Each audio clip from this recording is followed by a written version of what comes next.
BTV ఇది మీ TV. BTV ప్రేక్షకులకు నమస్కారం.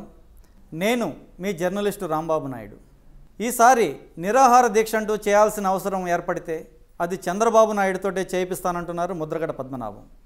ఎందుకు అలా అనుకుంటున్నారు కదూ? ఎందుకంటే 2014 ఎన్నికల్లో కాపు సామాజిక వర్గం ప్రజలకి రిజర్వేషన్ ఇస్తాననే హామీని చంద్రబాబు నాయుడే ఇచ్చారు కనుక ఆ హామీ ద్వారానే 2014 ఎన్నికల్లో ఆంధ్రప్రదేశ్ రాష్ట్రంలో అతిపెద్ద సామాజిక వర్గంగా ఉన్న కాపు ప్రజల ఓట్లను కొల్లగొట్టారు, అధికారంలోకి వచ్చారు అంటున్నారు ముద్రగడ పద్మనాభం.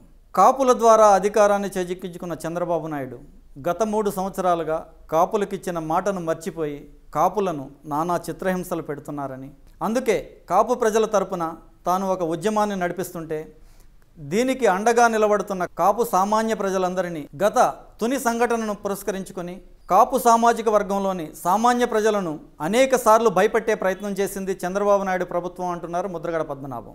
కాపు ప్రజలు ఉద్యమానికి తెగబడినప్పుడల్లా, రోడ్డెక్కినప్పుడల్లా వారిని భయపెట్టే ప్రయత్నమే చేస్తుంది, కానీ వారికి ఇస్తానన్న మాటను నెరవేర్చే ప్రయత్నం మాత్రం చంద్రబాబు నాయుడు చేయట్లేదని విమర్శిస్తున్నారు ముద్రగడ పద్మనాభం. ఇప్పుడు తాజాగా జూలై 26న కిర్లంపూడి నుండి అమరావతి వరకు కాపుల నిరసన నిరవధిక పాదయాత్రను అడ్డుకునే ప్రయత్నం చేస్తుంది చంద్రబాబు నాయుడు ప్రభుత్వం అంటున్నారు ముద్రగడ పద్మనాభం. దీనిలో భాగంగానే ఆంధ్రప్రదేశ్ రాష్ట్రంలోని అన్ని జిల్లాల్లోని కాపు సామాజిక వర్గ ప్రజలకు హెచ్చరికలు జారీ చేస్తున్నారు. అలాగే తుని సంఘటనలో మీరున్నారంటూ పోలీసులు నోటీసులు జారీ చేస్తున్నారు. ఇది రాజ్యాంగ విరుద్ధం. ఎందుకంటే కాపు సామాజిక వర్గం పడుతున్న బాధల్ని, చేస్తున్న ఉద్యమాన్ని సభ్య సమాజం అంగీకరించే విధంగా తమ హక్కులను తాము సాధించుకోవడం కోసం కాపు సామాజిక వర్గ ప్రజలు చేస్తున్న ఉద్యమాన్ని నీరుగార్చే ప్రయత్నం చేస్తే అది ప్రభుత్వం సామాన్య ప్రజల హక్కులను హరించేదిగా ఉంటుందే తప్ప సామాన్య ప్రజలను పరిపాలించే విధంగా ఉండదని చెప్పి ముద్రగడ పద్మనాభం చంద్రబాబు నాయుడు ప్రభుత్వానికి హెచ్చరిక జారీ చేస్తున్నారు.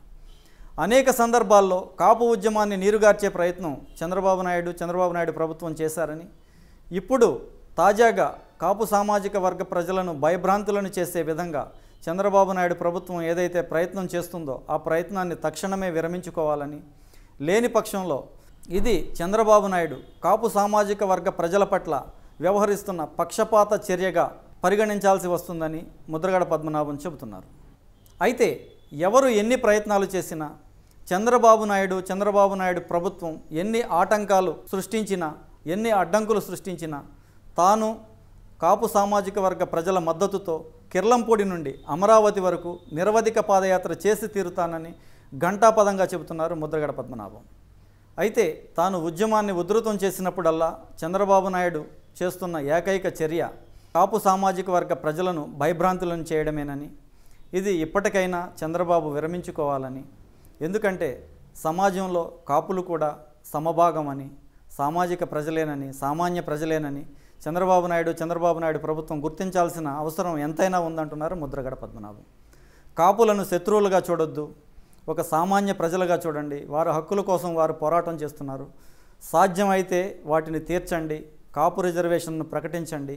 అది విజ్ఞత కలిగిన ప్రభుత్వంగా, విజ్ఞత కలిగిన ముఖ్యమంత్రిగా చంద్రబాబు నాయుడు తీసుకోవాల్సిన నిర్ణయం తప్ప ఈ ఉద్యమాన్ని ఎలా నీరుగార్చాలి, ప్రజలను ఎలా భయభ్రాంతులను చేయాలి, ముద్రగడను ఎలా ఫుల్ స్టాప్ పెట్టాలి, ముద్రగడను ఎలా ఆపాలి, ఈ ప్రయత్నాలకు ఇప్పటికైనా స్వస్తి చెప్పమని ముద్రగడ నేరుగా చంద్రబాబు నాయుడుని కోరుతున్నారు. ఇది కాపు సామాజిక వర్గ సామాన్య ప్రజలకు న్యాయం చేయడం కోసం జరుగుతున్న ఉద్యమం కనుక, కాపు సామాజిక వర్గ సామాన్య ప్రజల మనోభావాలను ప్రతిఫలించే ఉద్యమం కనుక ఖచ్చితంగా ఈ ఉద్యమం తన లక్ష్యాన్ని చేరుకుంటుందని, నిరవధిక పాదయాత్ర ద్వారా కిర్లంపూడి నుండి అమరావతి వరకు సభ్య సమాజాన్ని ఆలోచింపచేసే దిశగా ఈ ఉద్యమం ముందుకు సాగుతుందని ముద్రగడ చెబుతున్నారు. ఏది ఏమైనప్పటికీ కాపు సామాజిక వర్గ ఉద్యమం తారాస్థాయికి చేరినప్పుడల్లా చంద్రబాబు నాయుడు, ఆంధ్రప్రదేశ్ ప్రభుత్వం వారిని బెదిరించే చర్యలకు పాల్పడడం అనేది అందరూ గమనిస్తున్న విషయం.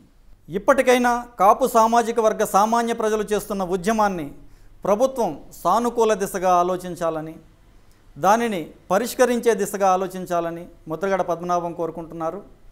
ఆంధ్రప్రదేశ్ ప్రభుత్వం అలాగే విజ్ఞత కలిగిన చంద్రబాబు నాయుడు కూడా ఈ దిశగా సానుకూలంగా ఆలోచించాలని మనము కోరుకుందాం. మీకు గనక ఈ వీడియో నచ్చినట్లయితే మన ఫ్రెండ్స్ అందరికీ షేర్ చేయండి. మీ బీటీవీని సబ్స్క్రైబ్ చేయండి ప్లీజ్. బీటీవీ ఇది మీ టీవీ.